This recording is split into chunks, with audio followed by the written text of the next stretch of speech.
Mga tropa, ito na, tapos na yung transmission na ang gear ay sumasapit doon sa may counter gear ng atras. Ito, tingnan nyo at okay na. Yan. Nawalan kami ng lock yung ano.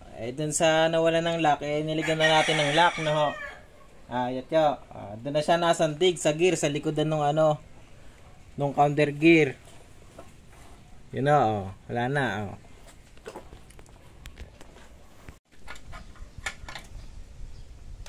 Tiga, ito screw, mahaba.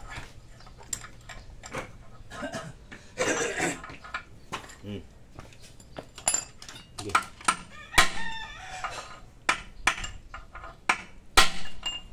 Sige.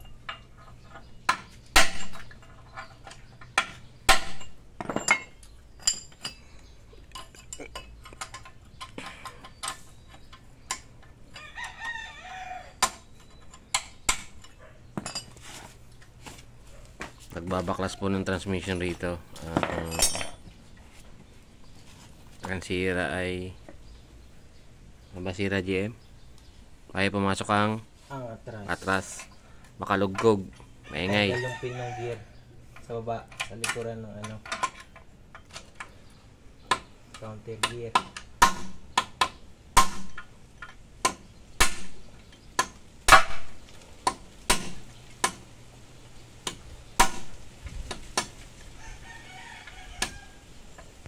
Ito na mga tropa, ang the moment of truth.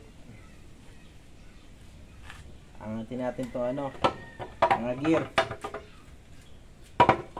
Ngayon, ito na yung atas. Yan, atras. Yan may sinasandigan na gear. Ito no. At papakita ko sa inyo. Ito yan. Kaya yan, nasabit dito, yung gear na yan, nasabit yung gear ng atras dito luwag to, ayan tanggal ang pin. Yung dating yung naggawa, nalimutan atang ilagay itong lock, ayan ito yung pin ng gear na to. Siguro marami yung iniisip, kaya nalimutan. Ito, kaya babaklasin mo natin yan. Di pati counter gear, babaklasin mo yan. Uunahin mong ipasok yun. Okay, mga katropa, ito yung naging naging sanhi. Lalagyan na natin ng lock, yung pin ng gear nung sa atras, sa sinasandigan nung atras. Ito, natanggal yung lock, hindi na ilagay. Ngayon, ginawa natin ng paraan, lalagyan natin ng lock. Ito, lock, lalagyan natin to para hindi mag-atras sa bante yung pin ng gear.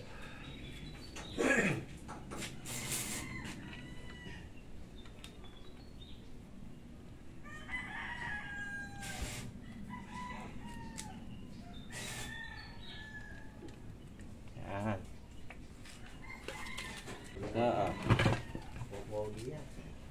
Yan, di na ko siya nasabit.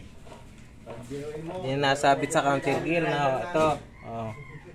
Dahil meron na siyang sinasandigan na gear doon sa likod ng gear, sa likod ng counter gear to. Yan, kabuhok lang ang distansya mula sa counter gear tsaka sa gear na atras. Ayan na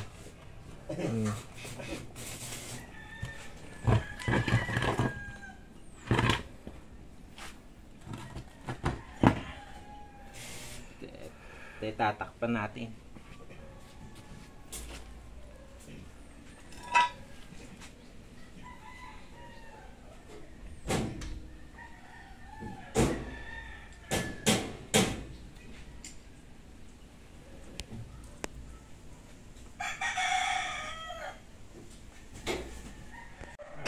Okay na yan.